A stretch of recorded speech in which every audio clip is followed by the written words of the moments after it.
All right, let's get Cece on the phone. Calling her. Oh, right on time. It's 1:59. Calling her at her home in Ireland. Right? Oh, there she is. And then, are you with me? Oh, there you are. I think so. Look at you. Hi there. Hi. How you doing? I'm good, man. So I'm just gonna try and get a capture up here, and we're already live on the fake book. I couldn't figure out. Oh, there you are behind my screen. I couldn't figure out how to get the copy of the link to put in the tweet. So rather than work up a big sweat, I've decided to forego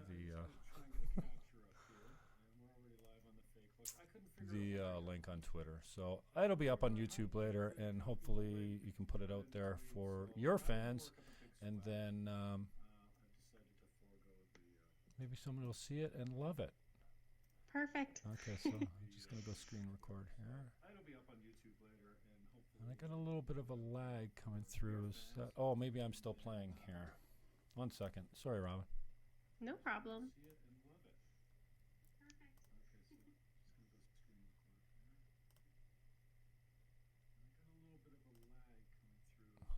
Are you live right now? Yeah, just on Facebook, and oh yeah, that's what's happening. It's playing in the background here. Yeah, they're kind of. Do you participate in Facebook at all? No, Okay. I deleted my Facebook account almost 2 years ago now. Oh, okay. They're kind of like cheap views, but when I have a decent guest, I usually get a 2,000 or 3,000 views. So it's a much bigger platform than Twitter. I think there's many, many, many more users on Facebook than Twitter, so you will get much better numbers. I just found that I didn't enjoy using Facebook, and for the purposes of my content, I really only use YouTube and Twitter. And then for like my personal use, I kind of use Instagram now. Instagram has become what Facebook was to me, like keeping in touch with friends and family. Oh, okay, I got you. Yeah, so I just try to eliminate Facebook. One more second here.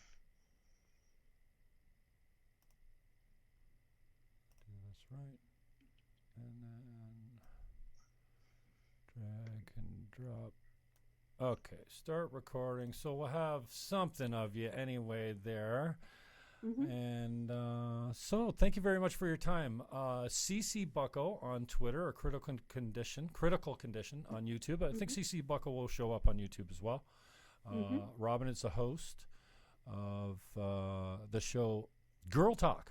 So I appreciate your time, Robin. Thanks for coming in. And I'm talking to you today from your home in Ireland. Is that right? No, okay. I live in Europe, but I don't actually give out my exact location. Oh, okay. It's a mystery. People like to guess. My accent is a little weird because I'm from Newfoundland, and weird. I used to live in Ireland, so I guess you can eliminate that one. Well, from the list. I sometimes lovingly refer to your accent as something very interesting, a cross between. Is Newfie offensive? I'm tired of worrying about offending people. Canadian, you know what I mean? is offensive to me, but Newfie isn't. My name is Irish as well, Fannon, but I don't have a whole lot of connection to my ancestry, which I hope to catch up on one day. But it was just not something that was culturally available in my home, and that's fine. It's so many generations down. It's almost like. How do you expect to know it? And when you're mixed, exactly. I find out that somebody did an ancestry search. My father, who's almost 75 now, had a long lost older sister he didn't know about that tracked him down after he was about 70 years old. Yeah, out of nowhere. Amazing. Scandal. Yeah, complete scandal. And so they did their research, and turns out, we always knew that we had distant cousins like Robert Goulet. But Goulet runs really deeply in my heritage, and I'm like, I had no idea I was that French, and it just doesn't sit well with me. No offense to the French people. That's really funny. I did my my 23andMe about a year ago because I've always known that I have an Irish and kind of English background because I'm from Newfoundland, and all of us from Newfoundland have that similar kind of mixture between English and Irish.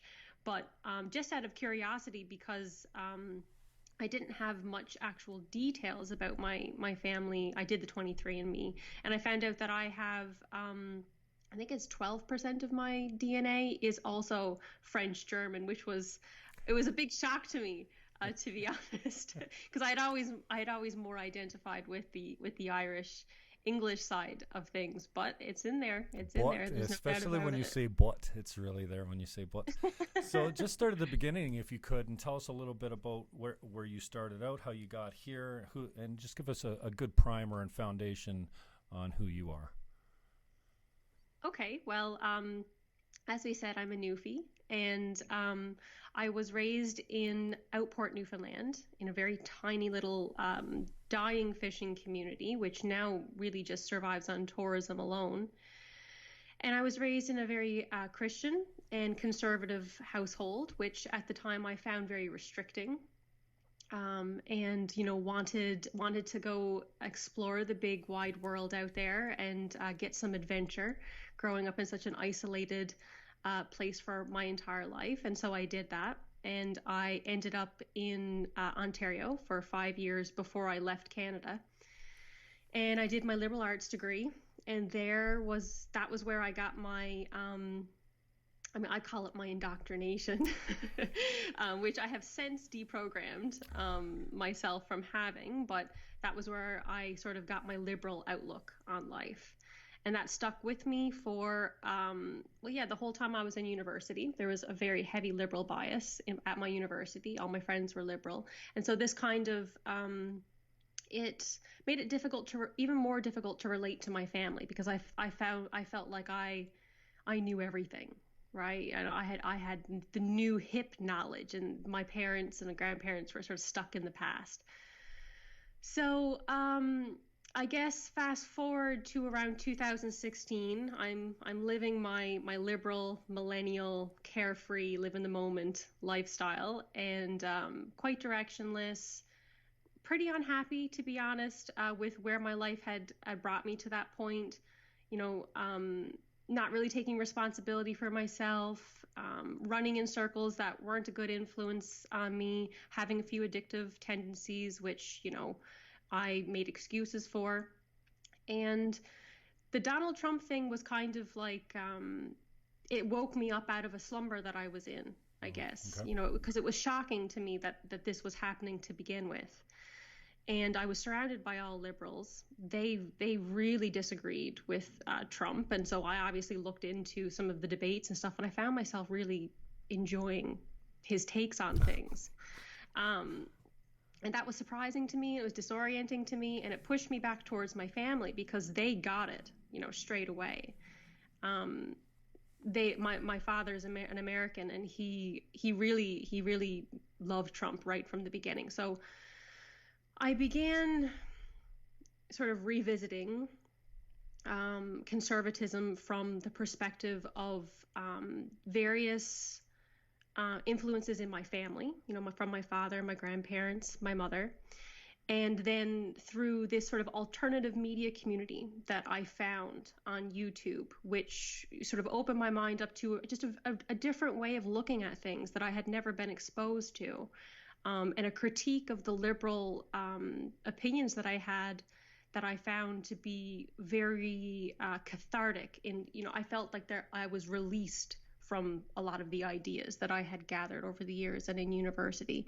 And then as a result, I was inspired to kind of make my own content from the perspective of someone who was, raised quite traditionally and conservatively, lost their way, and has come back to it. And so, that's kind of what my focus is on my channel, is just making a case for traditionalism, right-wing ideas, and traditional femininity, motherhood, family, things that I think, would have been normal and kind of intrinsic to everyday life back in the day. But I think as a society, we've lost touch with those things, and they need reiteration. Do you find that there's a difference? And I can share a similar path path as you, from the standpoint that I'm hearing that you're kind of red-pilled. That and that's the word we use. Yeah, and they're trendy terms, and they're applicable, and we have stereotypes for a reason.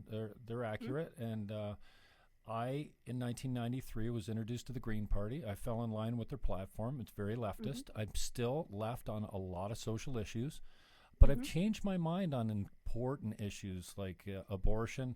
I'm not sure exactly where I land now, what's right, but I know I'm completely against late-term abortion. I can't understand how anyone would shout your abortion or be proud to say, yeah, I had one and you should try it too. It's crazy.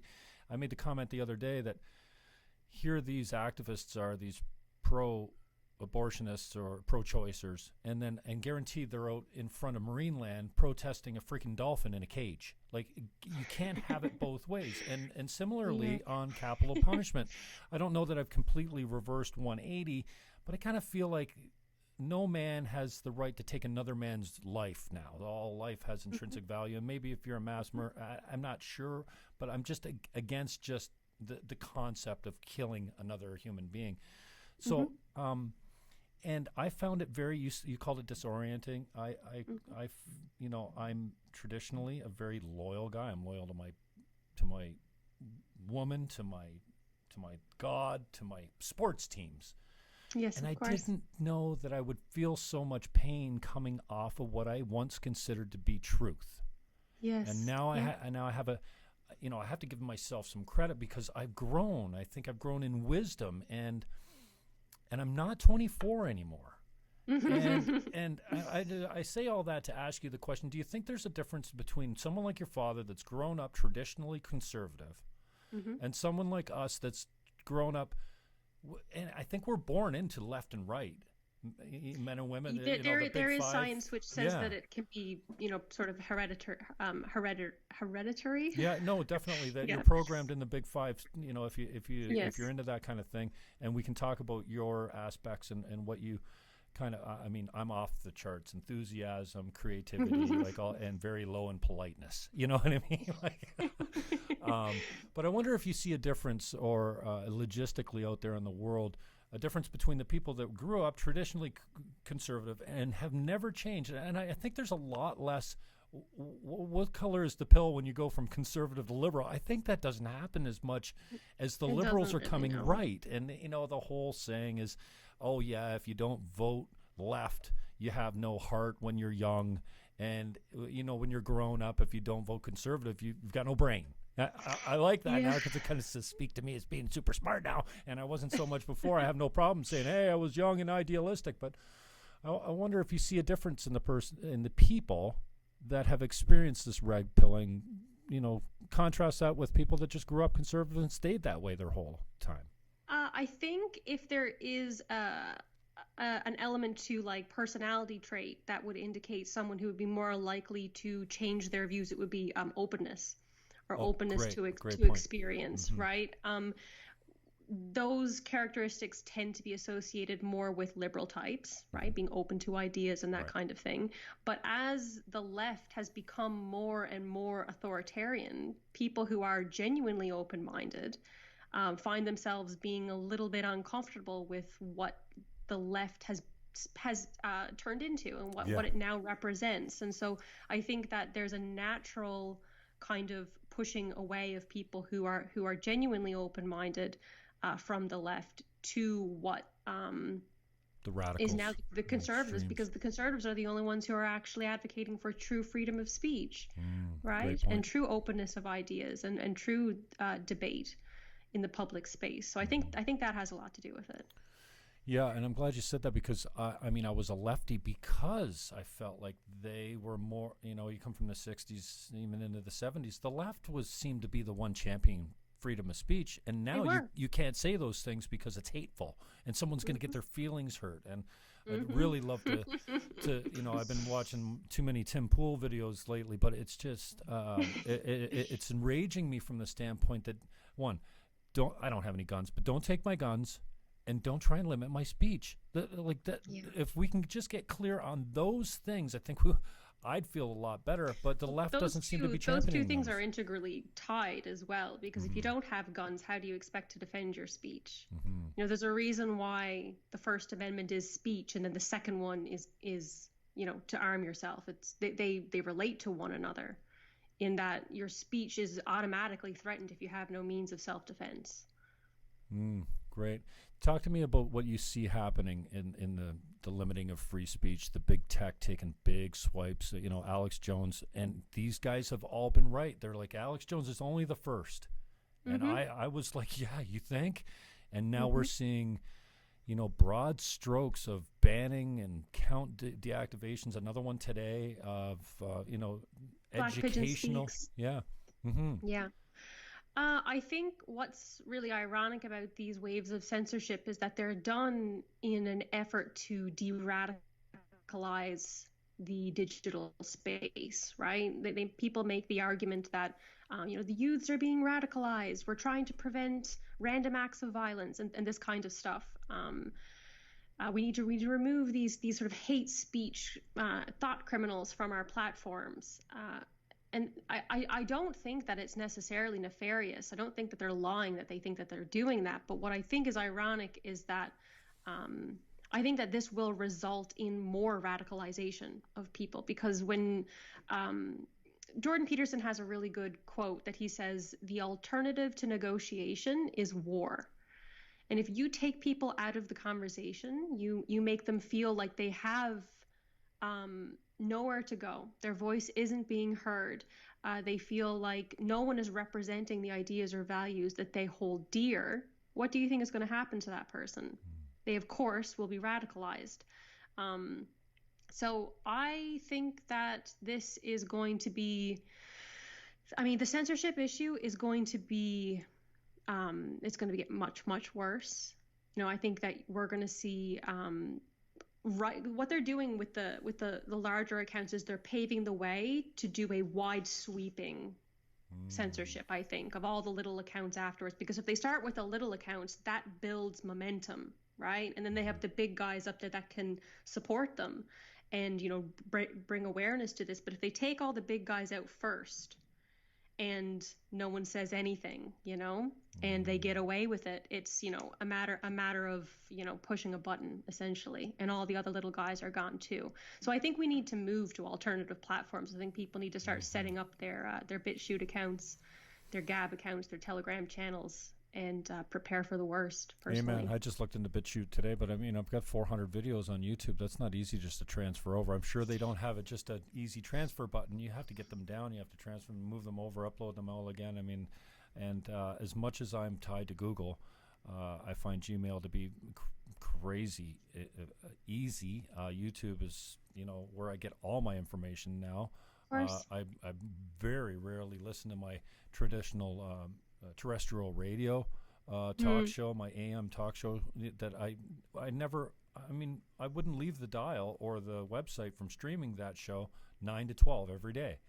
Now I find it's almost like, well, we should tune in, but maybe I'll just do it after this Tim Pool video or this, you know, Rogan interview or something. It's just, you know, and strangely for a guy that kind of, you know, has a mind like an air traffic controller, I can sit in one spot and listen to hours and hours and hours. Like long form is perfect for me. And they were all like, no, if you don't make 2-minute videos, no one's going to watch. Well, wrong again. Look at Joe Rogan. He's the biggest thing on the internet now as far as talk shows go, and he's all 3-hour conversations. So in that same line of thinking, I don't know how good you are at predicting the future, but how do you see it going? I see that Western civilization and their democracies now seem to be swinging back right. We've seen it in some provinces. I hope we see it federally. And I'm not a conservative voter. I mean, Max Bernier speaks to me more than anyone now, I guess, only because of the weak leadership of the Conservative Party of Canada. And don't even start me on Justin Trudeau. Wow. And, you know, I was talking to a friend of mine, Greg Vesna. He's in the ammonia business, so trying to get it off the ground. What a nightmare for the last 25 years. And even he helped Justin get elected. Even he was hopeful when he was elected. Even he was thinking, okay, well, 50-50 gender parity. Yeah, okay. Yeah, that's nice. I'm hopeful. And then he just he just gave it to us. And it just made me so much more cynical because I'm not a Liberal voter, never have been. I vote Green. Last time I voted none of the above because my friend Greg, same guy, started a party because they wouldn't put it on the ballot in Canada or Ontario. You should be able to vote for none of these turkeys. So he started a party called the None of the Above Party. So how do you think it all plays out, politically, and even with the big data or the big tech, the censorship? It feels like we're moving back right again. And I'm not a supporter of Doug Ford. I can't hardly stand what he's doing, but I'm so pleased to see him undoing everything the left did while they were in power for 12 years. It's just it's like, if you didn't complain about false majority governments before, it looks good on you because here comes Doug Ford with his 46% popular vote, and he's mashing it down your throat. So I wonder if you got any ideas on how this all plays out. I know the pendulum's got to swing back and forth, and I also can see right now that a lot of people get hurt that are in the way of that pendulum when it swings back. I'm just wondering if you see what the future looks like. I think it's going to be different for different countries, especially if you're talking about because Western societies would include North America as well as Europe, and there would be populist movements of varying degrees which are gaining momentum all across Europe. For Canada specifically, I don't have a ton of hope personally. As someone who, I feel that I am a genuinely right-wing individual. I don't really like even the word conservative anymore because the conservatives in Canada are not conservative. They're liberals, right? Essentially, right? They don't have any conservative policies. So, with Canada, I'm just not really hopeful. I think personally that if you are a Canadian and you are feeling this shift towards the right, the best thing that you can do is to get active in your local communities. Escape the cities, if you can. I understand that's not something that everyone can do, but bringing things back down to the local level. A lot of good can be done in your neighborhoods and in your communities to help, the people who are in our country who are struggling, and there are a lot of them actually that they get overlooked in the sort of the big government extravaganza that's constantly, distracting all of us from the functioning of our society. So, the problem for me with regard to the future of Canada is that there isn't a single politician that has a common sense position on immigration. And so if that issue is going to be discussed in a realistic way, I would be open to listening to whoever it was, whether they presented themselves as a liberal or NDP or the PPC, I think, People's Party of Canada. The thing is,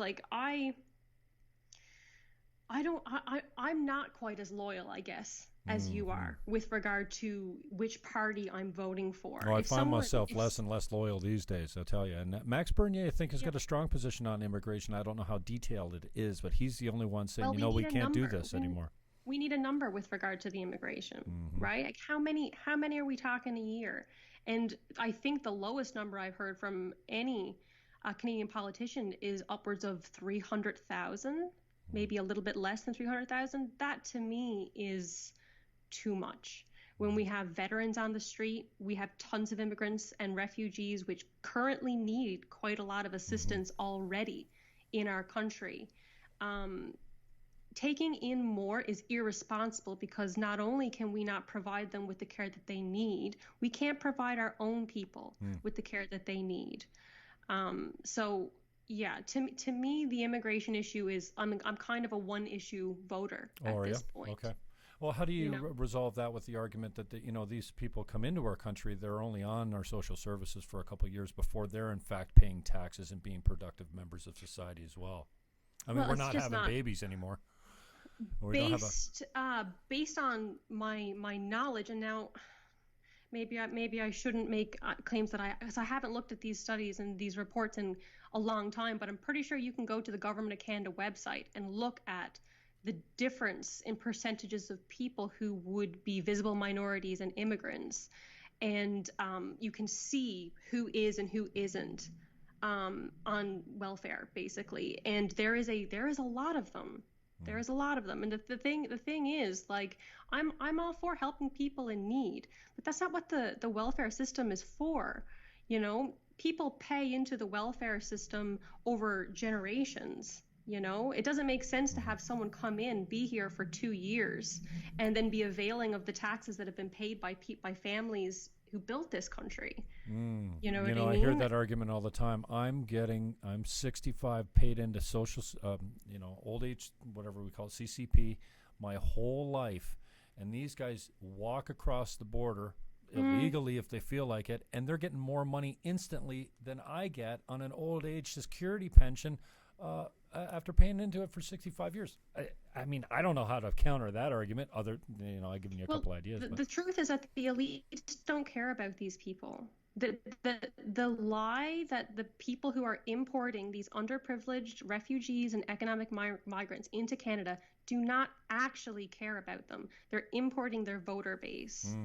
It's true by every metric that immigrants vote more liberal than the old stock Canadian or the original American demographics of the country. They always tend to, well, sometimes they're quite split, actually. I think it's been quite 50-50 among the white and European descent demographics. We tend to not vote in sort of homogenous blocks quite as often, but the immigrants, they genuinely do tend to vote more liberal. And so it's in the liberal government's interest to import as many of them as they can so that they can secure a voting base for themselves. Awesome. So I guess one of my favorite questions for my guests is what some of the conversations that we're not having or having badly that you think are at the top of the list. I guess you put immigration at the top of that list? Yeah, absolutely. Because I think everyone is making kind of arguments that are, most of the time it's just like, I want to show how virtuous I am, you know, and that's happening on both the left and the right. And the reality is that, you know, people who are at the bottom of society, who are working class people, who are struggling to find jobs, struggling to get on their feet, are the people who are most negatively affected by waves and waves of mass immigration. And I don't think that our government is even remotely able to properly help the people that they're importing. So I think that it's kind of a disaster situation for everyone. You know, the left will make the claim, oh, you know, it's bad for it's bad for the immigrants if we don't let them in, and the right will say, well, it's bad for us if we do. But really, I mean, like, it genuinely is bad for everyone. It'd be much better off sending support to people in their home countries so that they can build and, you know, secure stable societies for the countries that they live in, than import them and put them on welfare. You know, that doesn't seem like a proper long-term solution to me. And where do you find this? I'm having a hard time looking at London and places in the UK and thinking, like, I've never been there. I can only go by the media reports that I see, but a massive immediate shift in numbers and culture. You know, it seems like they're struggling with a real class of cultures of people that aren't assimilating or are not blending into communities. They're taking them over. And I mean, that to me, I mean, I look across the pond and go, well, wow, that could be Canada. And that doesn't sound like a good thing. And I don't find myself overtly racist or intolerant of other societies. No. But you look at some of the real cultural issues over there now, and it's like you walk through neighborhoods that you just don't recognize anymore compared to even 5 years ago.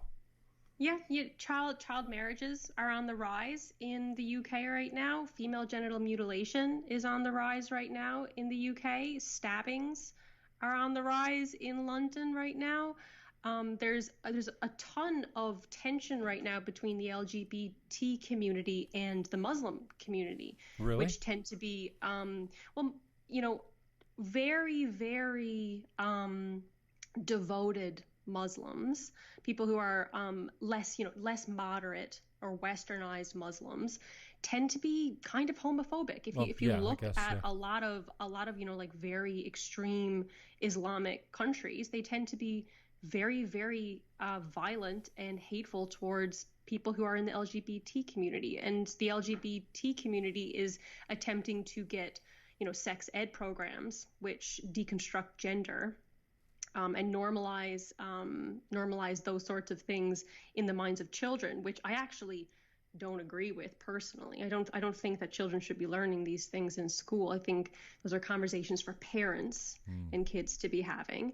And so there's this clash between, very conservative Muslims, which don't believe in homosexuality as something which will ever be valid, and the LGBT community, which are trying to spread awareness and educate on the things that are important to them, right? So there's like this very fundamental clash of ideas between these two cultures, and that's just one example of how the sort of social order is breaking down in the UK. I developed, I think, a false impression that the left and right was further divided. That might be true, and that we're at each other's throats more than we ever have been. I'm quite sure that's not true. I mean, we have had civil wars where we were much more divided, and I kind of fell for that idea also with men and women, that men and women seem to be all like violently wide apart, and then at each other's throats more than they ever have been. I've come to the conclusion since then, and kind of did a deep dive on the Big Five and learned a lot trying to solve this issue. And I came up with the idea that no, it's just the extremes, the radicals on the tail ends of the distributions that have a really loud voice now with social media. And they convince the 95% of us moderates in the middle who are silent, that say nothing, that they speak for the majority when they really don't. And going back to this idea, like, I think the Jews and the Christians and the Muslims all need to have a really important conversation about how we're moving forward. And and religious tension has been around since the beginning of man. I get that, and sometimes even the gods change. You know what I mean? And left and right politically, men and women politically, this idea that no, you're a bigot, you're the name calling, and we're done. I mean, what's going to have to take place? And I wonder, do you buy into the idea that the moderate middle needs to be mobilized and needs to get active and part of the conversation? Because right now we're just leaving it to the wackos on both ends, both of which most of us in the middle are looking back to both sides going, would you guys all shut up? You're idiots. Like, we're not like that. We're not radical and extreme like that. I mean, the middle, no. I mean, like, personally, I think that the truth and what's right can be found on the right side. I guess that would make me further right than you are. And I kind of feel a little bit of irritation with people who won't take a side sometimes. And I'm not talking about you or anything like that, but I think the fence sitters and the kind of, people are just like trying to calm everything down. It serves a purpose because we don't want people like literally fighting each other. It's always horrible when you see people, who are protesting, and then it just comes to like people literally punching each other. Like, that's not solving anything. But a genuine debate needs to occur. A genuine conversation needs to occur. And that's not going to happen if you have this liberal bias in our consumer culture, our news media, in the education system, now being put into the legislation, and in social media towards the left. The conversation is not being had. We're not able to say, well, maybe the right gets these things right and we can compromise on these things over here on the left, and vice versa. That's no longer happening, and as the left becomes more radical, I mean, I think it's important to pick a side personally, because this to me, like, as I'm a Christian, and for me, this is as much a fight between good and evil as it is a fight between left and right. Like a spiritual war rather than a political one. That's how it feels to me. I mean, I could be wrong about that, but that's people, how it seems. Yeah, my men's group often puts that context around the arguments, and I think it helps for people that believe in a higher power, whether you're a Christian or not. I'm just wondering, how we find the tolerance, and especially I just find it repugnant that you look at the left and they claim to be all this.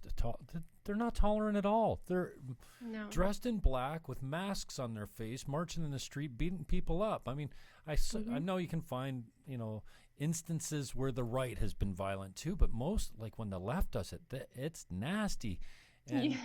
And so there's a lot of subjects that are taboo. Again, I'm a little less obvious and straight out there, like saying abortion's wrong. Oh, duh. Everyone knows. Like, who would, you know what? I'm going to get pregnant. I'm going to be a single mom. Then I'm going to flip. I'm going to have an abortion. But, I think we've normalized it way too much in this late term stuff. I know it's not common, but the late term stuff gets me crazy. What are some of the issues that you consider too toxic to even go, like, to discuss publicly or go near? Oh, there are no topics that I'm unwilling to discuss publicly. I think all ideas, especially the ones which make us most uncomfortable, are the ones we need to spend time talking about the most, because we need to find out why we're uncomfortable with talking about these things.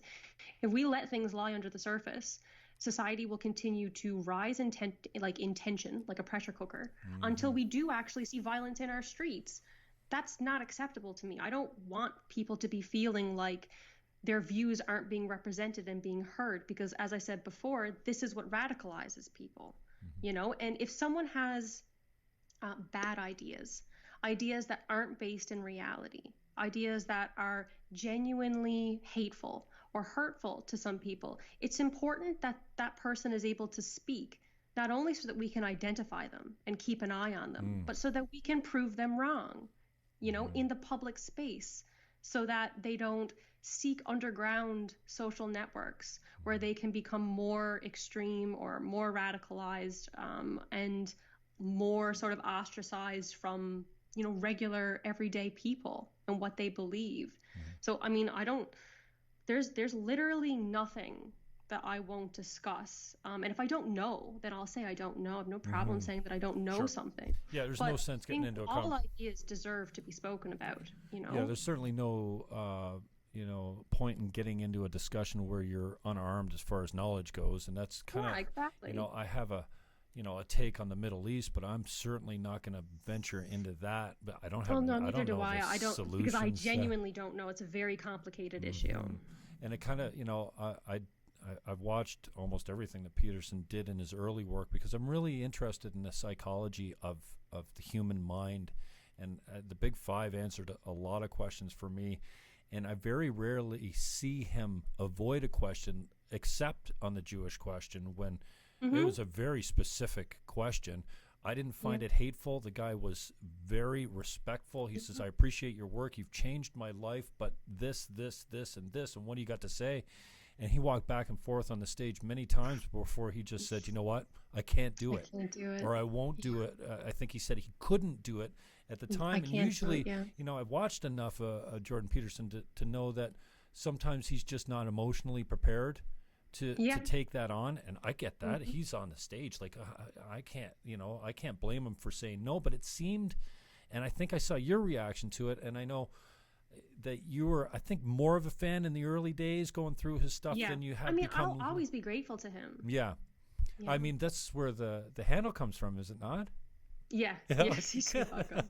I mean, he's had such a great influence on so many people's lives, and then you tire and you're like, okay, well, that's that and that all put together, and you've come down a notch a little bit on him. So what are your thoughts on Peterson now? On Jordan, I think that he had the potential to do a lot more good than what he's done. I'll never, ever, deny the fact that he was a huge influence in me sort of fixing my life, sorting myself out. This thing that he says a lot, his authorship program was a game changer for me. Really? Absolutely. I did it the past, present, and future. You did all three, right? It's immensely helpful to me. His lectures on feminism were immensely helpful to me, because I felt like for the first time I saw an academic, an intellectual, expressing what I always knew and Right, felt inside, you know, to be intuitively true. That was huge for me. But the thing is, Jordan Peterson became a businessman. He stopped being an intellectual and he became a businessman. And he was taken up by an ad agency, I think called CAA. Yeah. Who, I mean, if people don't know about this company, they represent, you know, the biggest names in Hollywood. Very strong liberal bias. And there are certain things that Jordan Peterson is not allowed to speak about because he absolutely, you know, like there are things that he's remained very suspiciously silent on. Are you aware of the sort of Bill Watcott hate speech thing that's happening in British Columbia right now? Remind me, I'm not sure if I do. So Bill Watcott was he's a Christian man from British Columbia, and he was passing out flyers regarding I think an NDP candidate named Morgan Auger, who is a trans woman who is very, very active in trying to get sex ed in sort of public school for the youth in British Columbia. And so Bill, being a Christian, doesn't believe that there can be a genuine transition between genders. He believes that God created man and woman, and that's it. You're born a woman, you die a woman, and that's his belief, okay? And he was concerned about the youth, so he made a bunch of flyers and handed them out in his neighborhood saying, this is what I think about Morgan Auger, right? Spreading awareness about what sort of policies Morgan Auger is going to be focusing on. And as a result, he was pulled before a human rights tribunal and fined $55,000. The original amount was $30,000, but they tacked on an extra $20,000 because he wore a T-shirt that had a picture of Morgan Auger on it, and I think something about Morgan Auger being born a man or something like this. Now, is this something that I would recommend people go do? No, I wouldn't recommend that. Do I think that Bill has every right to express his religious beliefs during a political campaign and make his community aware of what his personal opinions are? Absolutely. I don't think that he did anything wrong personally. You know, I think you could make the argument that it's offensive, right? But sure. Like, you don't have a right not to be being offended. offensive shouldn't be illegal. That's kind of my position on things, right? And Jordan Peterson was silent on this issue, which I found to be extremely suspicious, as he basically used the whole transgender pronoun issue with regard to Bill C-16 to launch himself into the public eye and build a name for himself on. And now here, one of his countrymen, you know, a fellow Christian man who's standing up for what he believes in, is being, you know, dragged through the ringer, being fined, you know, immense amounts of money for hate speech, and Jordan Peterson is silent. So for me, like, this is, I can't look at him as a hero anymore, right? I can't look at him as a positive role model, even if he's going to put his book sales and his business ventures before what I believe, you know, at least originally were his convictions. So that's where the issue is. It's not that I don't appreciate how Jordan Peterson helps people, because he does help people. Sure, absolutely. And I'm one of those people, but I think he's sold out, kind of, is the problem. All right. CC Bucko is my guest follower on Twitter. Robin, I really appreciate the time. Who are you watching these days? Who are you because I was a terrestrial radio guy, and then I kind of said something that a sponsor didn't like, and I found myself without that radio job anymore. And I'm in a small town, 150,000 people, but 400,000 in the Niagara region, and I missed it. I still miss it. Terrestrial radio is kind of where I found my groove. I'm good at it. I like it. I did political talk, and I brought musicians in to play the bumper music, like live, local musicians to play the bumpers. I'm sorry that happened to you. That's awful. Yeah. But then, you know, I found a little solace in, like, you got to get fired in that industry. You have to get fired. Like, I told these guys, like, It's my goal for you guys to actually fire me 3 times, which means you have to hire me back 2 more times. Like, I really am committed to coming back. And then somebody said, well, Jimmy, won't you do podcast? I'm like, come on. Everyone and their brother does a podcast. And they were going, well, is Joe Rogan everyone's brother? I went, who? Like, seriously, a few years ago, I didn't even know who Joe Rogan was. And so, I went really deep on him. One of the first guests I had was the Iceman, the Swedish guy with the breathing techniques, Wim Hof. And then very soon after that, the guy that is into Stephen Kotler came up with this flow, how to get into the flow. So you got writer's block. Here's how you get into that mode where you're sinking every ball on the pool table. You just can't miss. And I found that interesting. And so I really went down the rabbit hole with Rogan, and then it wasn't long before Peterson came on Rogan. I thought, wow, what a conversation. And then I kind of slipped out. And you know who got me into this is who's the first conservative talk show host? Rush Limbaugh. He was the first guy. And I hated him. But I couldn't stop listening to him. He was on a Buffalo station here. And so I've gone down, and Larry King, and gone down the dial, and then Crowder, and I find myself Shapiro. I like Shapiro because he's just so objective. He cranks on his own party and his own people. He's really good at saying, that is stupid, Trump, and here's what you should have done. Yeah. And I don't agree with him, especially on the Israel question. Obviously, he's a Jew, but, and I kind of tired of him lately. I've been going. Tim Pool's kind of speaking to me lately because he's really speaking to this big tech censorship game. So, I found myself going, hey, Crowder. I never miss a Thursday night. I love Crowder. I think he's hilarious, and I love. I always tweet he hates Canada. He's Canadian. Don't you get the But I was getting tired. I'm like, I feel like I need something new. And then Poole came along, so I found a little bit with Tim Poole. But I just wonder who are you crushing on now, or who have you faded off of? I know you're doing your own stuff. So you're bringing I on your started own off guests. with all the guys that you just listed. Those were kind of my favorites back when I was listening to Jordan Peterson. And for me now, these guys are, in my opinion, these guys are very much a part of the establishment. They aren't actually addressing the issues which are most important, in my personal opinion. So if you're looking for people who are really sticking their neck out there, and you want someone who is going to really wrestle with those hard questions, I would look into the Red Elephants. Okay, I saw that recently. Yeah, Red Elephants is excellent. There is a gentleman named Dr. Edward Dutton, who is he calls himself the Jolly Heretic.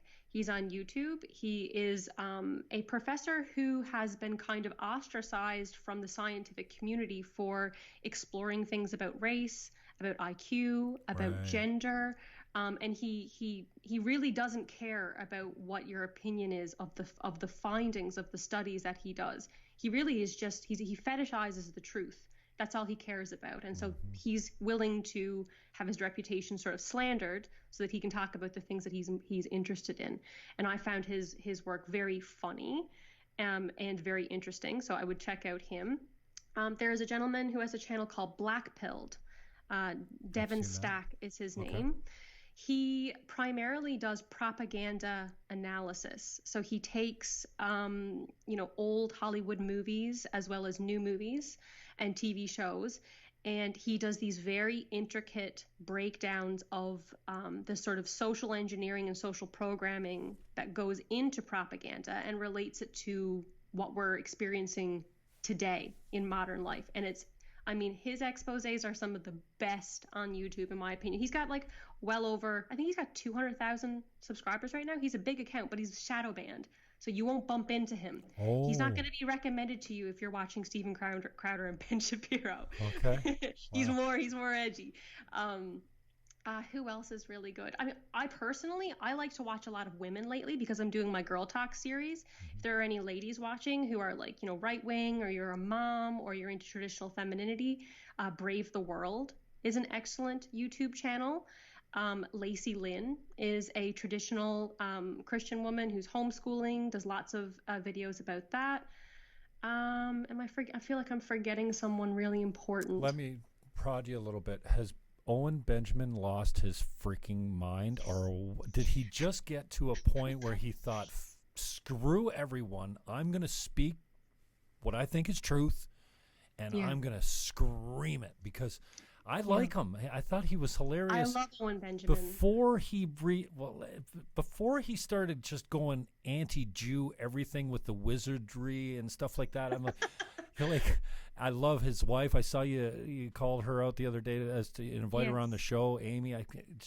He got back to me as well about that, and awesome. And it's probably not going to happen. He has a very protective feeling towards his wife, which I completely understand. He did a video from the bedroom yesterday, protective. But she is just an angel, isn't she? His wife is just a sweetheart. I see that there's a guy that has that much courage to stand up. He has a solid foundation with his relationship. Like absolutely. There's a really strong woman behind a man that will stand like that and say lately some of the stuff he's coming out with him. I'm still watching him less than I used to, but I'm just wondering, have you lost? But he quit drinking. I think he was, he quit drinking because absolutely, he was getting drunk on the podcast a little bit, and I'm hesitant to entertain the people who say that he's crazy. I think calling someone crazy is dismissive. You don't know what a person is going through behind the scenes. Imagine, you are like, he was like just a normie, regular guy, was at the top of his game, maybe like B-list celebrity in Hollywood, and because he stood up for children, which is what he has been consistently doing, is he says a child can't be trans. He was dropped from his agency, which is CAA, the same company which represents Jordan Peterson right now, and he lost everything, right?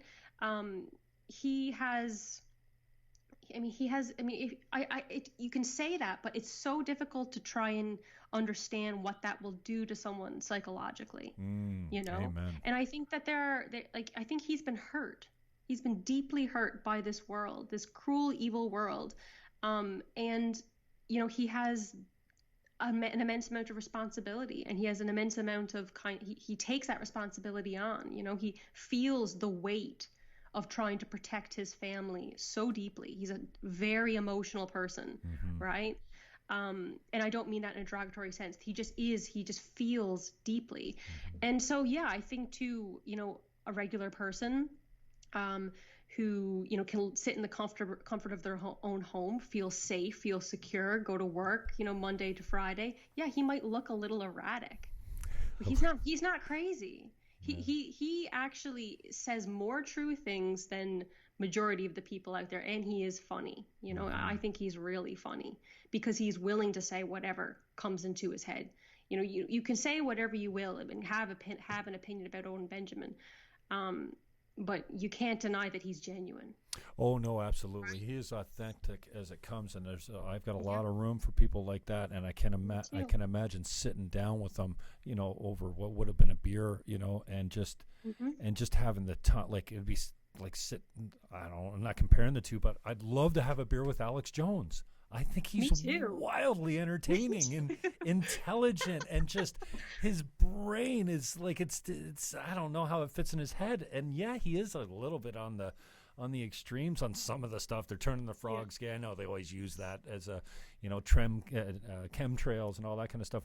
I think he'd be great to sit down and have a conversation with. And yes, he is triggering for some people.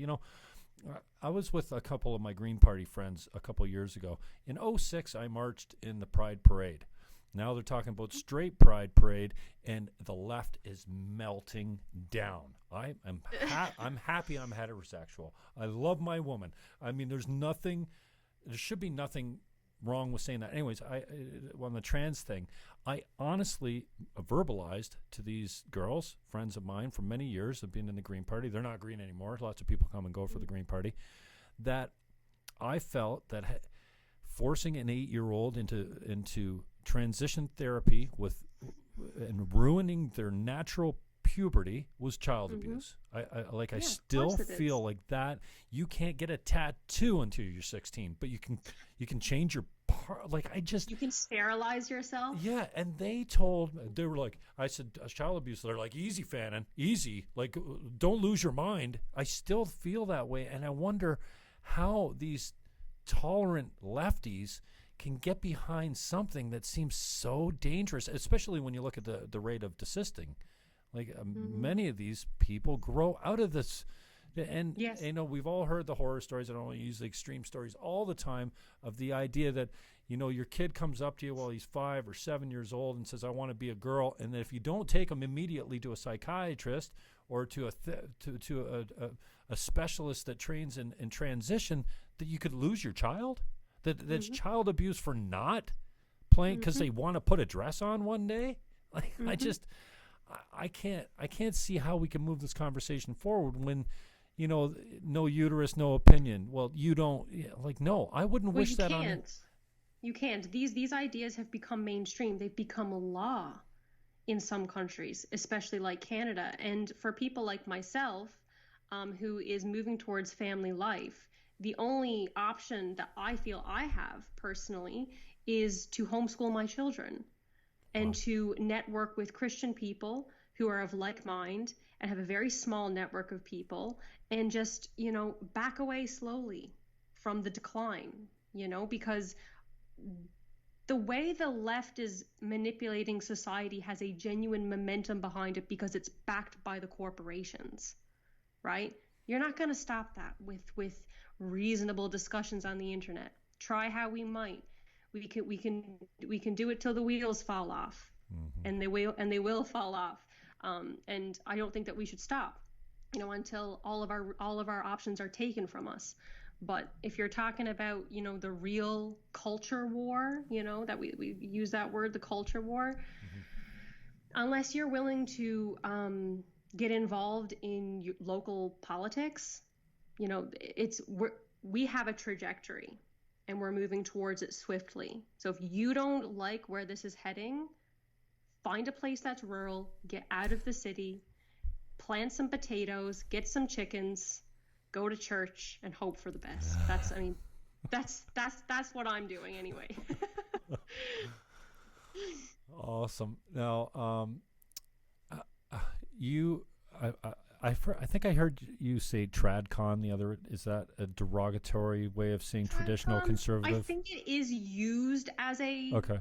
I was gonna. As a I think it was term, in my but I open. also think there might be some people who self-identify as that. Okay. Traditionally conservative. Okay. But I think there might be like some, like, you know, the edgy anons on Twitter. They're like, oh, you know, tradcons, lol, they're idiots or whatever. You know, I think it has dual meaning a little bit depending on who you're talking to. So, what do you see as a threat to our traditional Western values? I look at, I feel like, you know, Nietzsche was kind of right. Yeah, God is dead. We killed him, and the blood's on our hands, and now we're going to pay for it. Now, I'm not saying that everyone needs to be Christian. I'm saying as a, you know, a fundamental foundation of Western society, it was always in some sort of God. And as we move away from that, also for me, and I talked to Zubi a little bit about this issue of fatherlessness. You know, Robert Bly has a beautiful video that's old. It's called A Gathering of Men. I don't know if you've ever seen it, but I think you'd enjoy watching it. And he talks about, you know, we took the man out of the field where he stood beside his son, and his son got this food, this through osmosis from his father, just being next to him. He got mentoring. And then you take the man and you put him in the factory, and he comes home with short patience, tired and edgy, and he's not interacting with his boy like he should be. And now we've taken women we put women in the workforce. I don't think we've fully seen the impact of that. But, you know, from a traditional point of view, and, you know, I like to think I'm traditional, but when it comes to, you know, God and family, I think those are, you know, what held the glue that held society together, especially mother and father in the same house.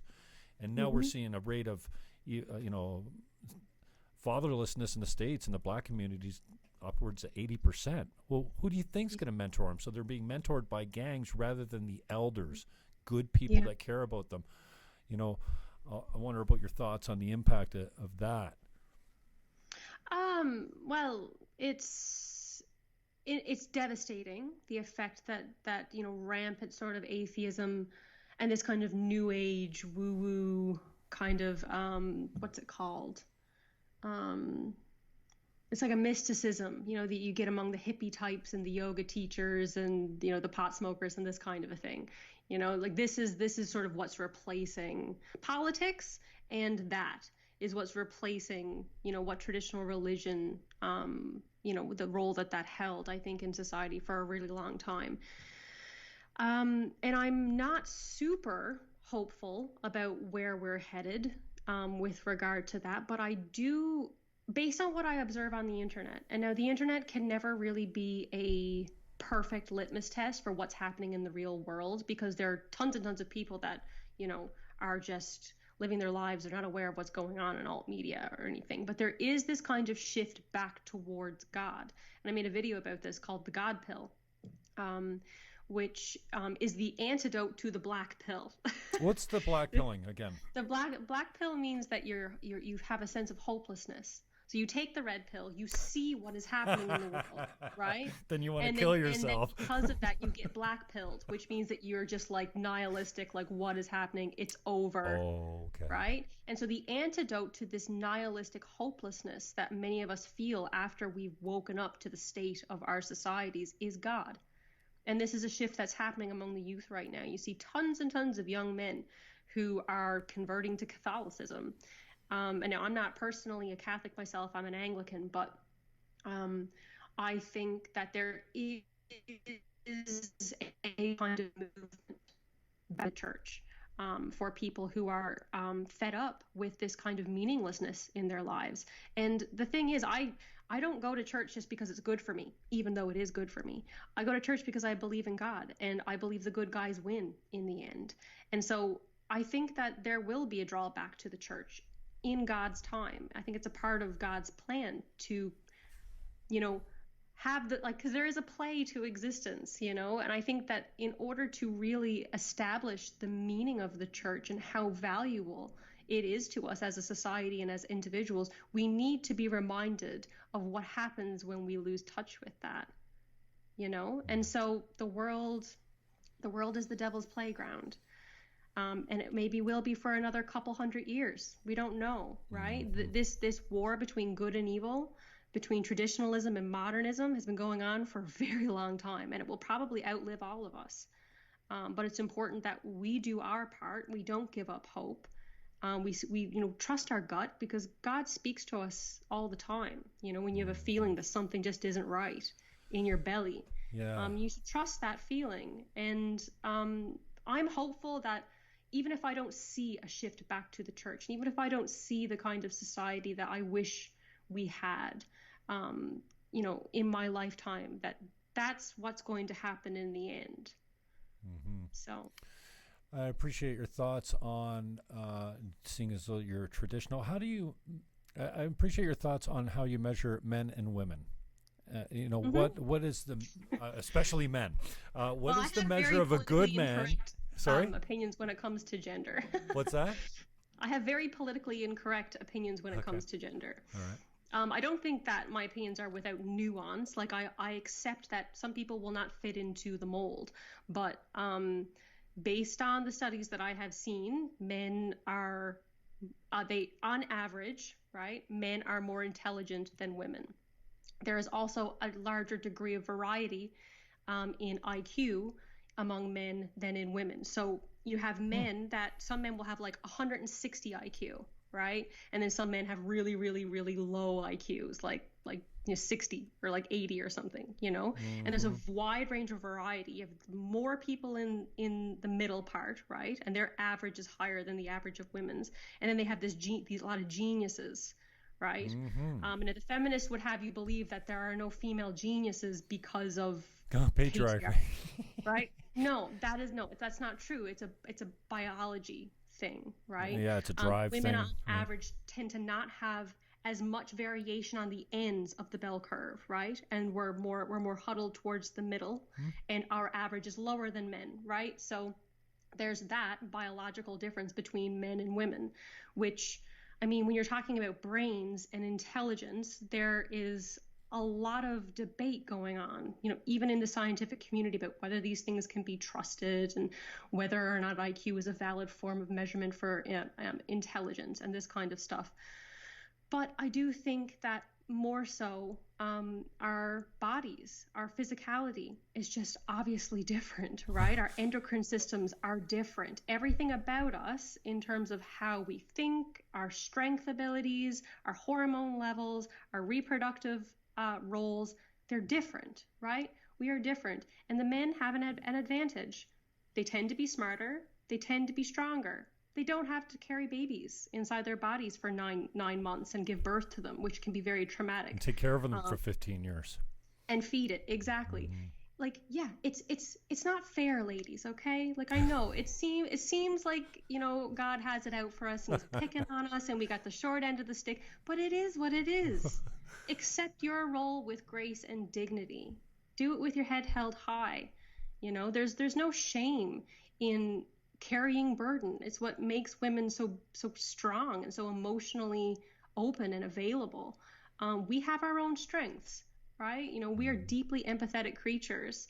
We're deeply intuitive creatures. We're deeply social creatures. We're deeply nurturing creatures, all things that men don't really have as much skill in. And if you want to play the game of what's, the more important area of expertise, that's just relevant to me. I think we are complementary. Absolutely.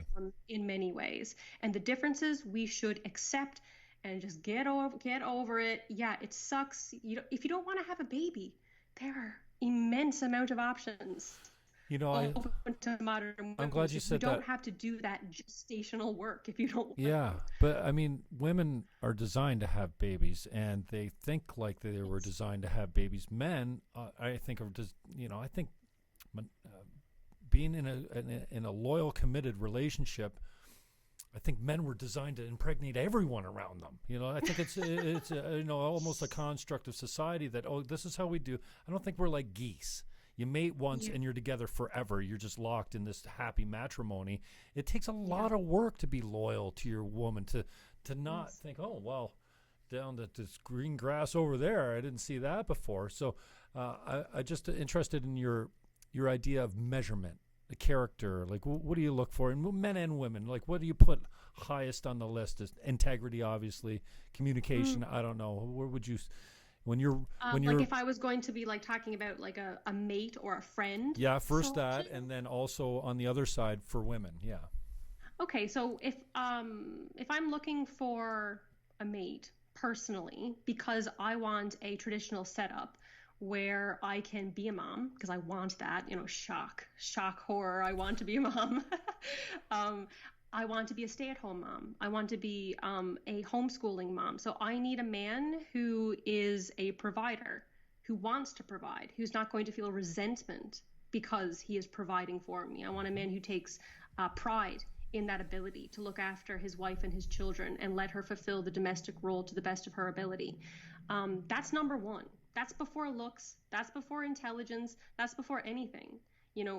Wanting the same things in life, whatever they happen to be, is kind of essential. If you want a harmonious relationship, if you don't want a family life, then make sure you're with a guy who also doesn't want family life, right? So there needs to be that kind of future-oriented analysis. Do you want the same things? Can you move forward hand in hand towards the things that you both want?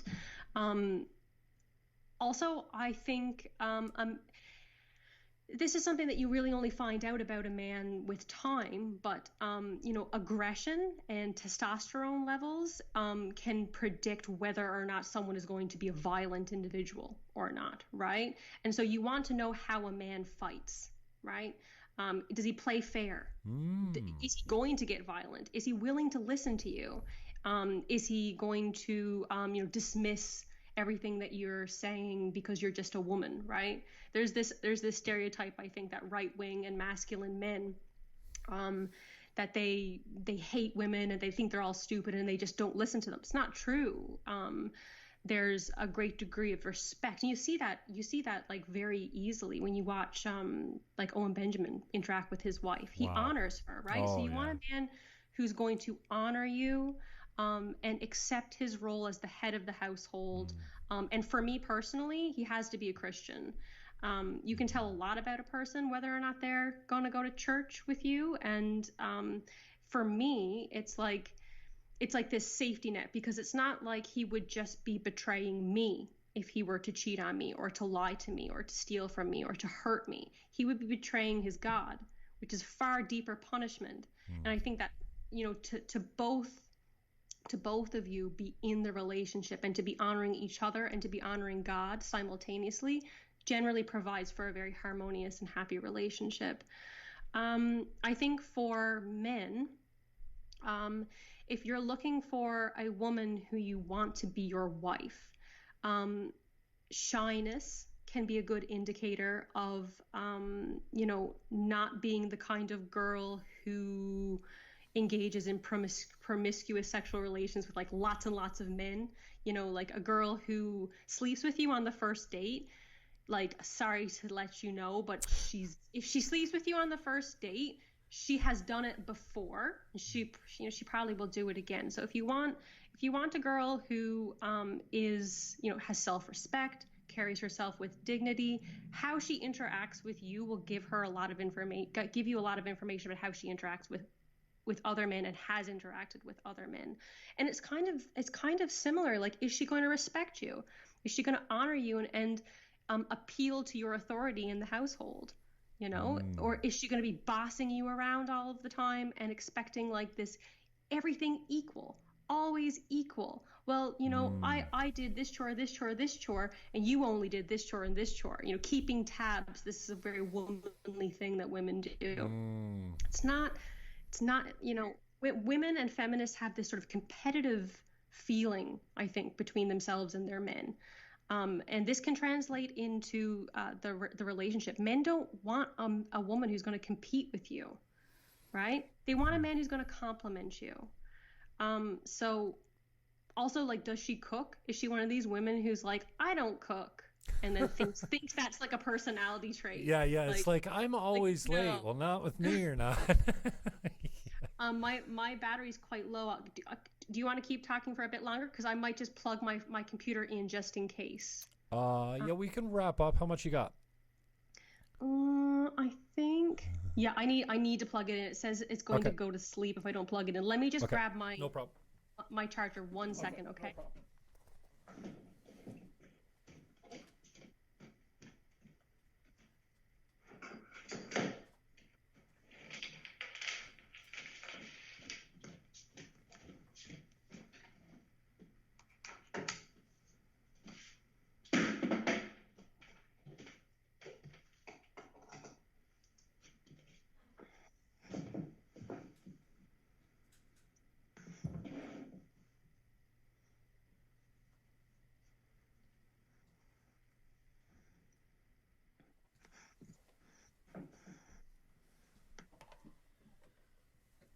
Thank you. Sorry about that. I should have plugged it in. Oh, good. No problem.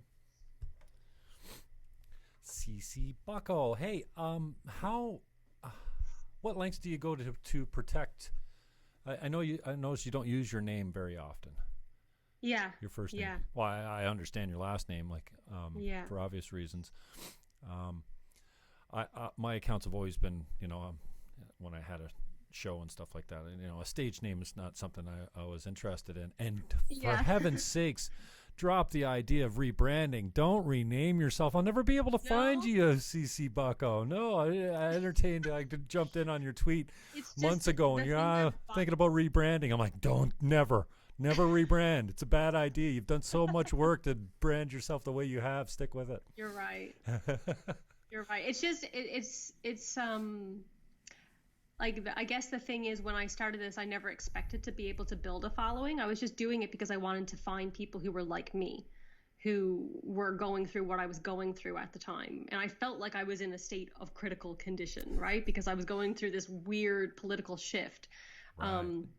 And so I didn't name my YouTube channel something for myself because I didn't even really understand how YouTube worked. I named my channel as if it was like MSM. You know what I mean? I was like, this is the critical condition channel. And then people started to call me critical condition, and it's a real mouthful, right?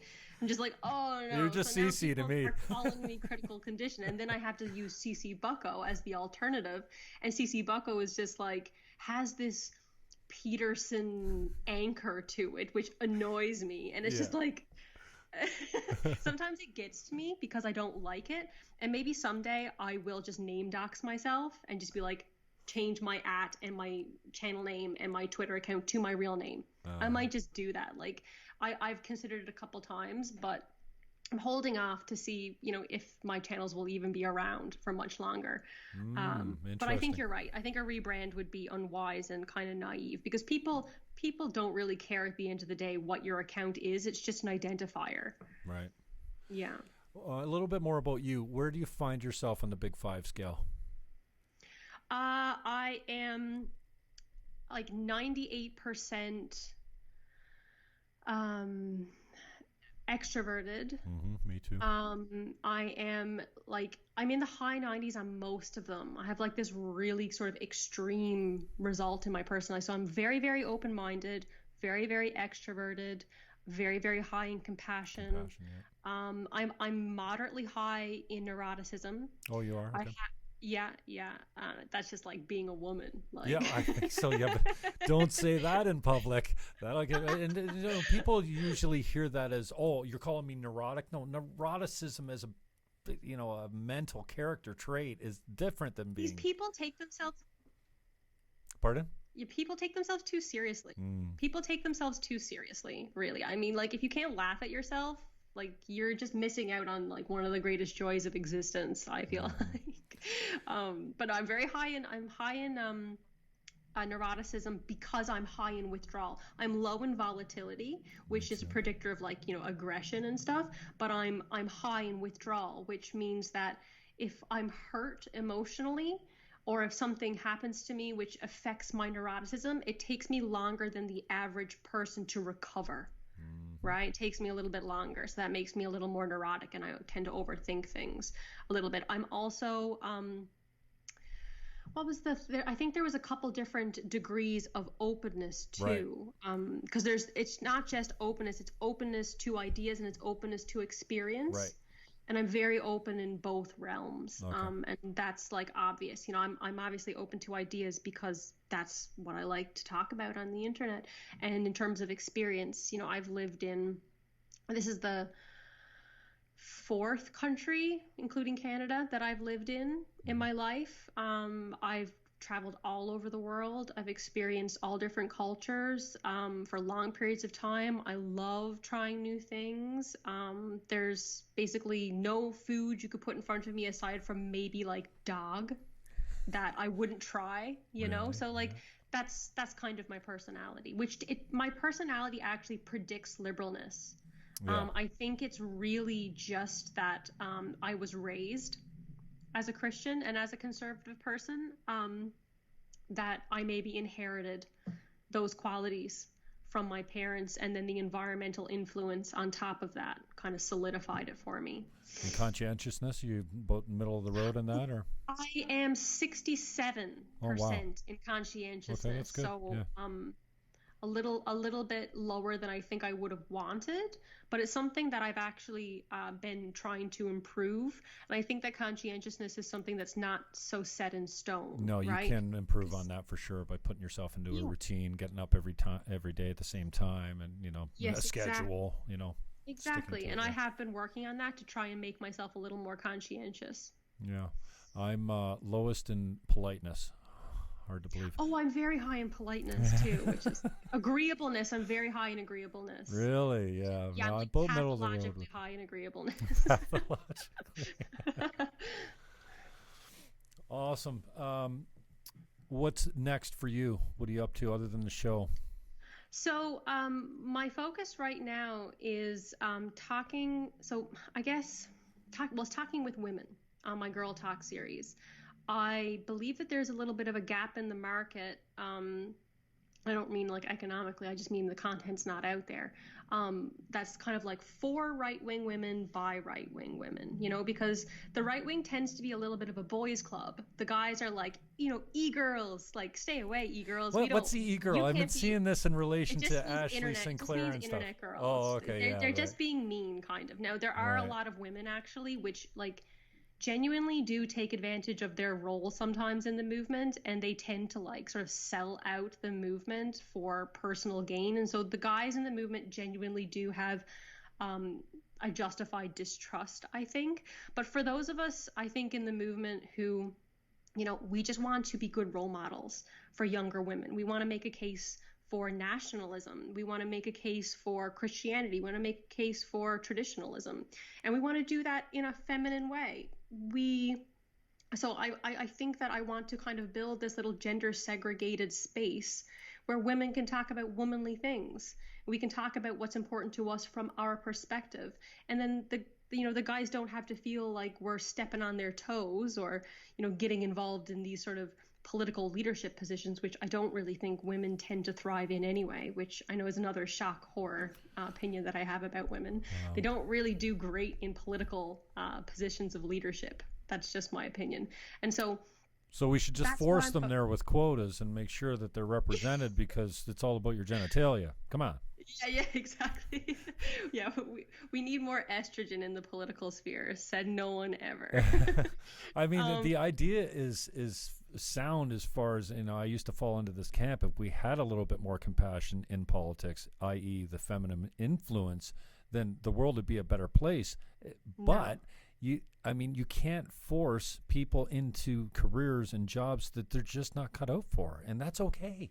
You know, like I don't hear the women come and say, you know, there's too many women in nursing. We need to equal the playing field. We need more male influence that no one ever, you know, and it's kind of. Well, what you don't want your government, like, see, this is my problem, is that, like, I understand where you're coming from, and I think it comes from a place of genuine caring and good-heartedness, that you want to look after people. But that's not what the government is for. That's not what politics is for. Politics is about, like, securing the infrastructure of your society, protecting the borders, providing for, like, a secure economy. You want to, like, build your society up in a way and have a strong moral leader so that people can look after themselves. Right? Now, there'll always be some people that fall through the cracks, and we can provide services to help those people. No problem. But when the focus of politics becomes just about compassion and not about protection, I think you get this kind of tyrannical, matriarchal, almost suicidal element to the way that governance occurs. And I think it undermines people's ability to be responsible for themselves and look after themselves.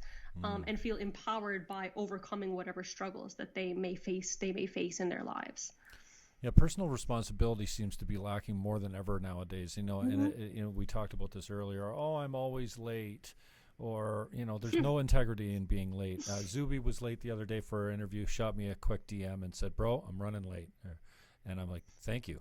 There's integrity in that. I really appreciate, because otherwise I'm sitting here thinking I'm disrespected. What's going on? Like, what's going on? So I have a lot of time for that. What do you find yourself? I hate the word triggered, but what are some of the issues or some of the points of view that you look at on social media and you just go, oh my, like you can't even make time for? So the things which trigger me are things that are like, you know, all white people are racist. Or that, you know, European people should be ashamed of their ancestors, or that it's no big deal if we import so many people that we become a minority in our own nation. Children being given hormones, like we discussed earlier, I think is one of probably my biggest triggers, because I just feel this kind of maternal need to protect the children who I feel like are being genuinely abused and sold a lie, and it's irreversible what's happening to them. I think those are like the top 4 things, you know. Like being a Newfoundlander, I have a very strong sense of like national identity and ethnic identity, which is distinct it's like it belongs to me, it belongs to my family and the people who are from Newfoundland and of Newfoundland. I don't think anyone can be a Newfoundlander, you know. We are a distinct people, and I think that it would be a big shame if Newfoundland became downtown Toronto. I'm sorry to say.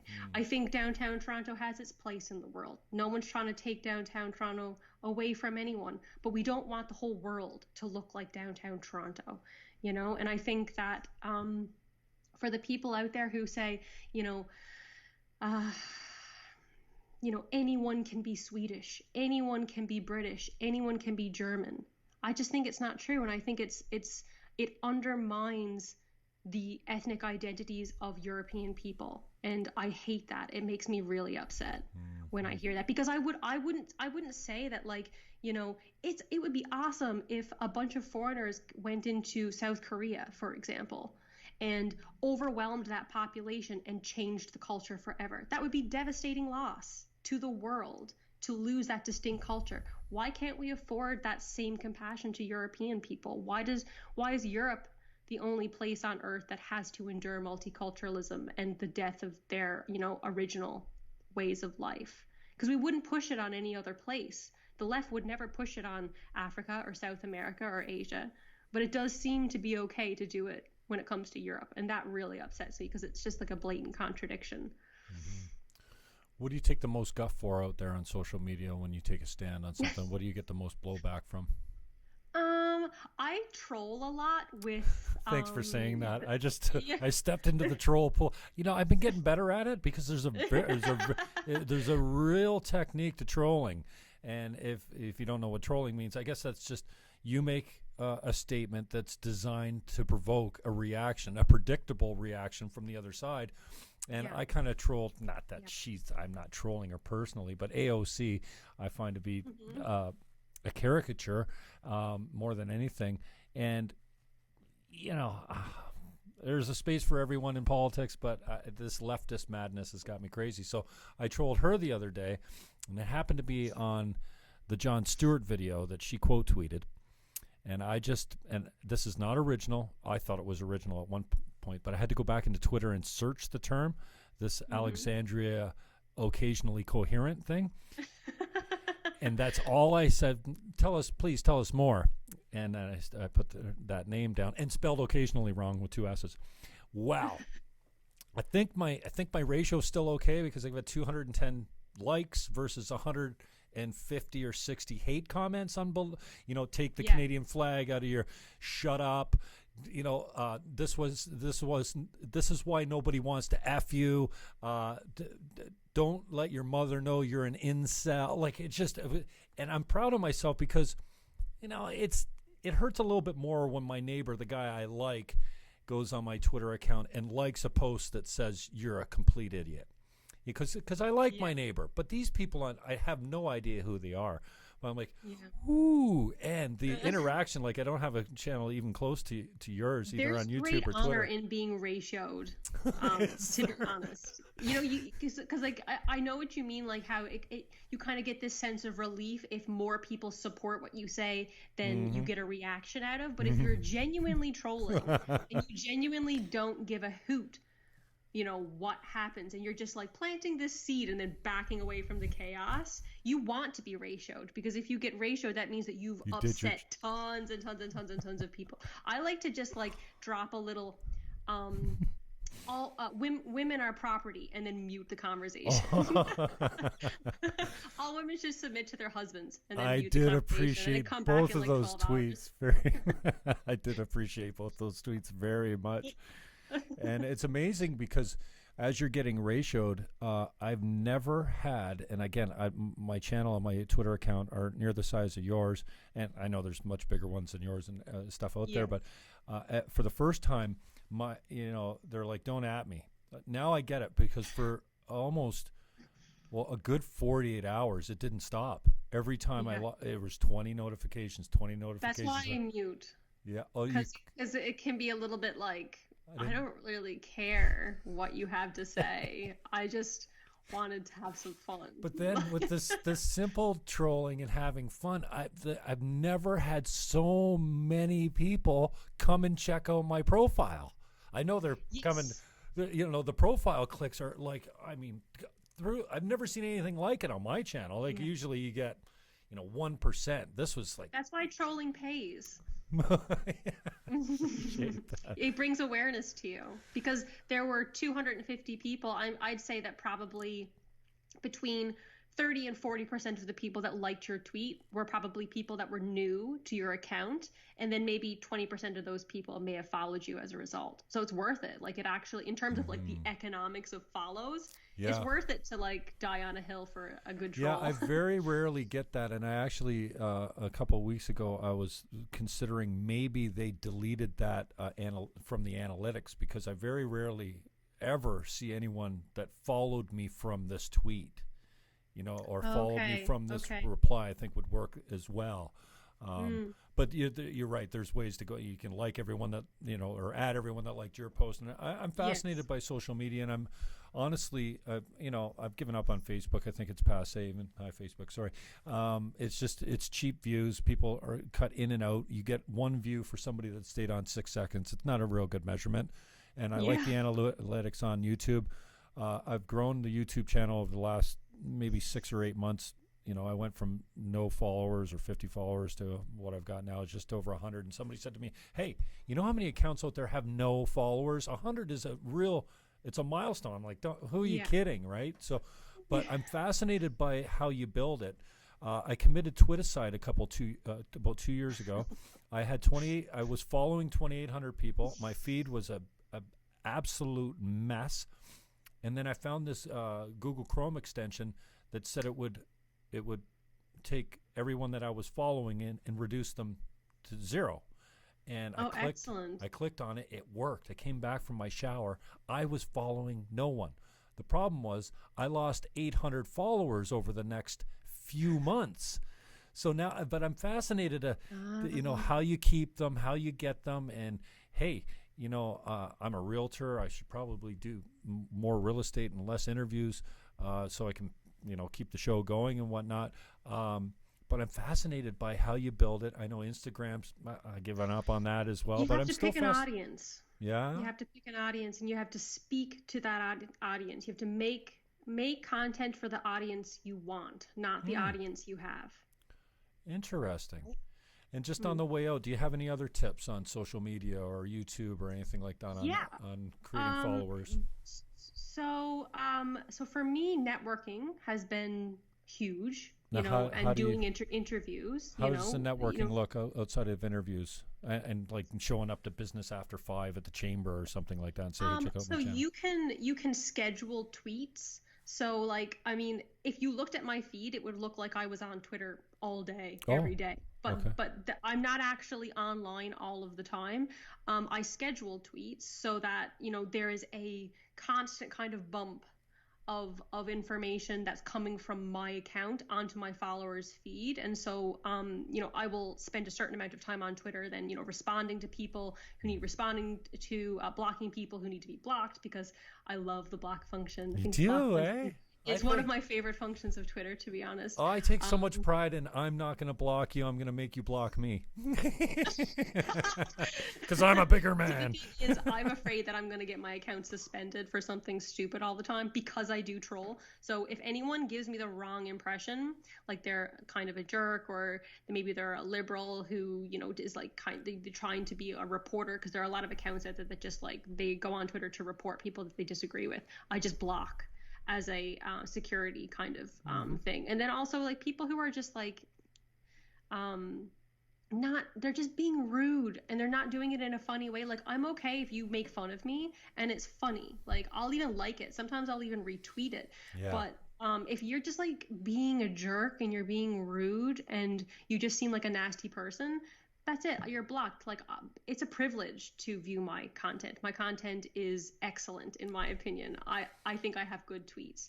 And if you're going to be disrespectful, then I'll just block you. It's as simple as that. So I think there's that. But also keep your newsfeed fresh. So if you don't want to spend all day on Twitter, schedule some, like write up a bunch of tweets that you think are good, put them in your drafts, and then you can use an app to schedule them to go out at a certain time, so that you're not online all of the time, and then you can just go back and check them and respond however is necessary. Do you find that you're getting if you use Hootsuite or an API that schedules tweets, does it reduce your impact? Because somebody told me, oh, dude, you have to organically be on the Twitter platform, tweet from Twitter, because if you use Hootsuite, the social media guys know that, and they de-rank your posts. You never experienced that? I haven't experienced that personally. Okay. It could be true though. Mm-hmm. Like it depends on what you're used to in terms of interaction. Mm-hmm. Sometimes it's just like, sometimes your tweet just doesn't land. It's no good. Yeah. And it's just like. And the other thing is like there's a funny tweet that I saw like not that long ago, and someone was like, if you barf out 10 tweets about the same topic, eventually one of them will stick. And it's true, you know what I mean? Like try being ironic, you know, with a post. Like instead of just being like, this is bothering me, what an outrage, you know, like there's tons of that on Twitter. I like to like get a nice image, you know, and then use the image to like create like a sort of scene, and then I'll write in the Twitter thing a dialogue between the two people in the image, right? And I'll have it be very ironic or very sarcastic, right? And just use a bit of satire. People like that kind of stuff. If you have good images along with something that's like, you know, quirky and intelligent and funny, that tends to do very well. People are on Twitter to be entertained. They're not there to be finger wagged at, right? So keep it light, keep it funny, don't lose your sense of humor. Like people don't go on social media to like well, I guess some people go on social media to learn things, right? It's good to spread information that's useful to you, but it can be a dark place, social media. And I think that some of the accounts that are the best that I like to follow are ones that keep their sense of humor, and they entertain me, and they make me think differently about things that, you know, everyone might be talking about, but they all have the same take, you know? Awesome. Well, I really appreciate your time. I know I've said that already. CC Bucko is my guest. Follow her on Twitter, search her on YouTube. And just on the way out, anything that you'd like to say as far as recruiting women to your show? What are you looking for? I know that if I choose to identify as a woman tomorrow, like Zuby did with the deadlift, I probably won't get picked up on your show. I'd love to be on your show. Maybe your show goes away from girl talk. No, we're TERFs. On the show. Speaking of TERFs, Megan Murphy, I don't know. I interviewed her about a year ago, I think, and I've been trying to stay up with what she's up to, but she's the first one that said turf. I had no idea what a turf was, but she certainly made a splash there and seems to continue to ride it. I see that she was overseas speaking the other day. I'm entertained by her. She's a lefty, but she's different, and I appreciate her take on some of her stuff. I joke all the time that if I had to be a feminist, I would be a turf. No, you don't. Am I right that you don't see? I always identified as a feminist, but now I think it's much less needed. I used to think that. Oh, feminism has done serious damage to women and to society. No, feminism is bad. Okay, like I'm sick of this. Like, you know, oh, feminism is good as long as it's just about work equality or just about the vote. No, it's not good. All of it. And like that's like another hour conversation, so I don't know if you want to get into that. No, like, I want to respect your time. I know it's late over there, so I really appreciate your time. And it's something that we talk about on my Girl Talk series quite a bit. Okay.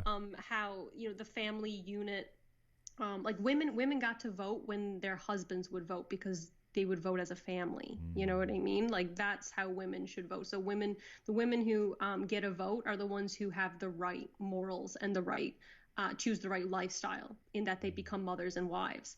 And obviously, like if you have a workforce, right, and then there's a wage for that workforce, and then you double the workforce, what happens to wages? They go down. Right. So the only people that really benefited from women entering the workforce, in my personal opinion, is the corporations and the employers and the elite that got to drive down wages for everyone and make it so that, you know, a single family can't survive on one income anymore. Right. So we talk about these sorts of things All the time on my Girl Talk series from the female perspective. If you're a Canadian woman or a Christian woman or just a feminine woman and you're sick of the mainstream, pop feminism perspective and you just want some fresh ideas, check out my Girl Talk series, because I interview not just right-wing women, but sometimes, centrist women and women who wouldn't necessarily consider themselves nationalists. Some women do consider themselves nationalists. I think I have a nice variety of That's women. a tough one to broach these days, the nationalist. I know Faith Goldie comes out with this quite a lot. I know she takes a lot of heat for saying, you know what, my culture is important to me, and her Christian views and all that. And this idea that, I once had a lefty, an NDP candidate here who's now a city councillor. He just moved to make tampons free in city facilities. And there was an incident where the pro-life people were on the corner. I don't know if you've seen this, but in my community, the pro-lifers come out and they carry these graphic images of aborted babies. Yeah, I don't like that. And I don't like that either. It makes me, it just destroys me inside. Even though I'm kind of on their side, abortion's a really bad thing, and it's taken way too lightly. But there was an incident.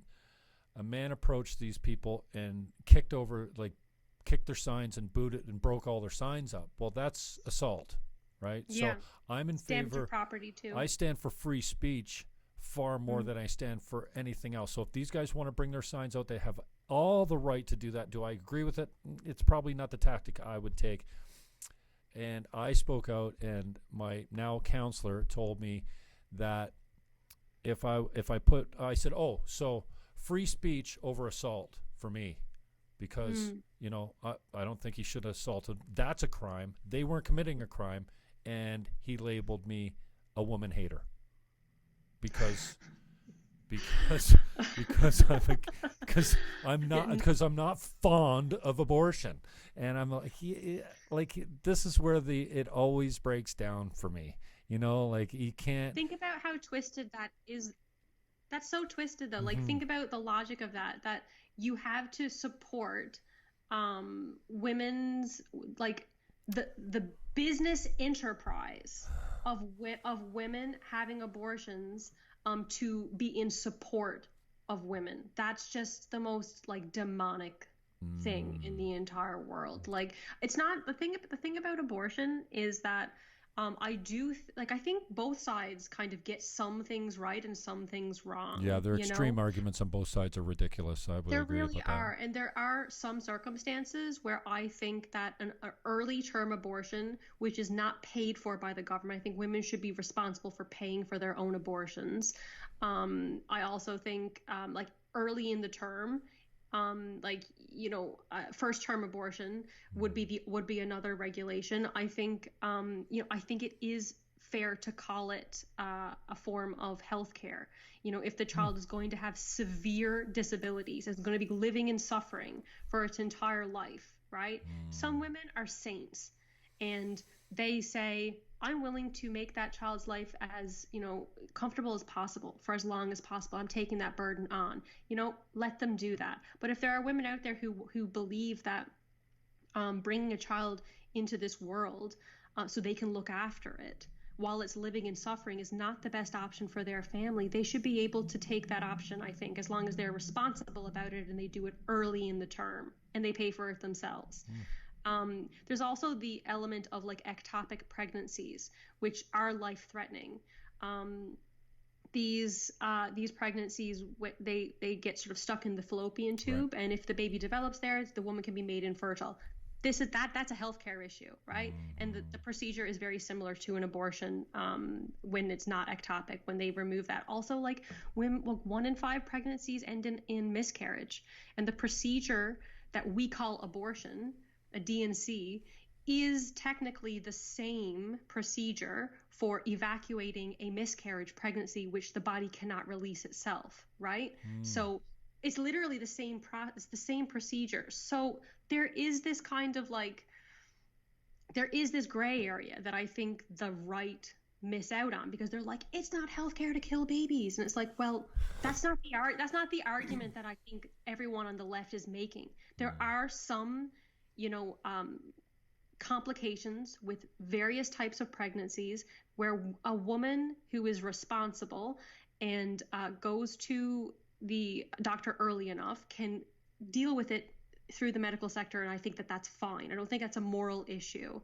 What I don't like is this, like you said, the shout your abortion. I'm proud of my abortion. I can have as many abortions as I want. And my it's no first big deal. abortion was my favorite one. Yeah, like this kind of stuff. Like that. I should have had an abortion. That harms women, those because like think. Women who have abortions, majority of them actually do. I think a lot, maybe not majority. I shouldn't speak without knowing this for sure, because I don't know it for sure. But I would imagine that there are women out there who have abortions and they struggle deeply, right? Because it's not something that I think is an enjoyable experience. No. And by minimizing the severity and the trauma of something like going through an abortion, you sort of neglect the psychological aftermath of having an abortion, which would shame a woman into seeking help if she wanted to get help, because she was dealing with depression or shame or guilt as a result of doing it. The solution isn't destigmatizing abortion, no. right? It's giving that woman healthcare and having a real conversation about, the trauma and how heartbreaking and devastating having an abortion probably is. Mm-hmm. I think every animal in the kingdom, when it suffers miscarriage or the death of a litter, it feels emotionally attached to that death. So how could it be any different for humans to say, well, no, I just and Crowder had a hidden camera there a couple months ago. Somebody that had a 9-month abortion done and sat in the waiting room at Planned Parenthood. I saw that. Yeah, and spoke about how her husband wasn't on the same page as her. And like, I can't even imagine your husband saying, "No, honey, we should have this kid." And her, like, it's a sensitive topic. See, that's something that I really disagree with. People make the argument that like the child's life is only of value if it is wanted, right? That's something like if a woman is 6 weeks pregnant or whatever and then has a miscarriage and she wanted that baby, those same liberals would be like, oh my God, I'm so sorry. Like, this is so traumatic and this is so bad. But if a woman is 6 weeks pregnant and she doesn't want the baby and then she goes to have an abortion, it's like, yeah, you go, girl, get it done, Like, so there's this inconsistency with terms, I think, on the left that drives the right crazy, and rightfully so. But, I don't know. It's such a complicated topic. Yeah. It's really hard to navigate. And I get a lot of flack because I'm a Christian and I try to find where the middle ground is for the benefit of women on this issue, right? And it's not fun, but it's not a fun topic. But, it is definitely probably, like when you were talking about how conversations were having badly, that is number one. No, maybe immigration is number one, and then that's number two. Right. Robin, I love you. I'm proud of you, and I really appreciate your work. I think you got a great sense of humor. I sense a great strength within you, and I really give you props for that. You're one of my favorite accounts on Twitter. On the way out, you could have any woman on Girl Talk, any woman. Who are you gunning for now that's still alive and available to come on the show? Like somebody that you would really. Okay, so actually, other than Amy Benjamin. So one girl that I really want that I haven't secured is Soph, and she's not really a woman. She's like a 14-year-old girl who's kind of like. Have you heard of this? No. This person, Soph. I'll DM you a link of her content because it's extremely edgy, but she's like 14 years old, and so she has the left in this tailspin, right? Really? Because she's conservative? She's a comedian. She's an entertainer. So she says things that are edgy, right? She says things that are like very, like.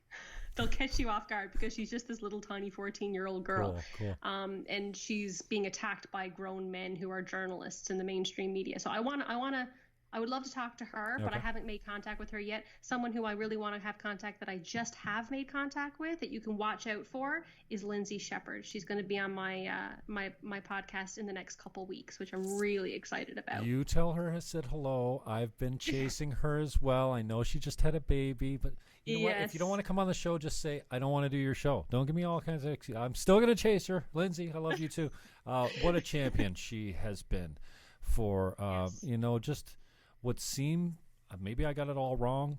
Pretty girl, seems mild-mannered, but has this fight, this fire that won't freaking die. And just last night or the day before, well, she was before House of Commons committee or something at Parliament, and I sent her a message, said, hey, I love you. Keep your chin up. I feel like your last tweet, maybe you just needed someone to say, hey, I love you. So from St. Catharines, here you go. I give you a little bit of it, but got a lot of time for her too. She opened my eyes. Zuby asked me when I got red-pilled, and all I could think of was the left's reaction to Jordan Peterson. Yeah. That was like when that trans activist came up and said, are you okay with Nazis being at your rally? And he just said, I don't like Nazis. Like, what are you talking about? What's your problem now? And I think that's where I started to snowball, and I'm grateful for it because, like I said earlier, I at least pat myself on the back enough to go, you know what? I struggle with those beliefs that I used to have. I'm not that guy anymore. And that's okay. Better to be open-minded and flexible to change your opinion on something than just be, nope, that's the way it is and I'm never changing. Come on. That's no way to go through life with blinders on. So I agree. Thank you so much for having me on. I hope we can have a chat again sometime in the future. Awesome. And I hope that you can red pill all the Canadian boomers out there because we really need that to happen. Thanks, Robin. Catch her at CC Bucko on Twitter and Critical Condition on YouTube. Robin, I really appreciate it. We'll talk soon. Thank you. Thank you. Bye-bye. Cheers. How do you shut this thing off now? There you go. She did it for me. Okay. CC Bucko if you need her. An hour and 51. Wow, that was time flies. She's over across the pond there. I thought she was in Ireland. No, she is not. And CC Bucko. Check her out on YouTube. She's Critical Condition. CC Bucko will show up as well.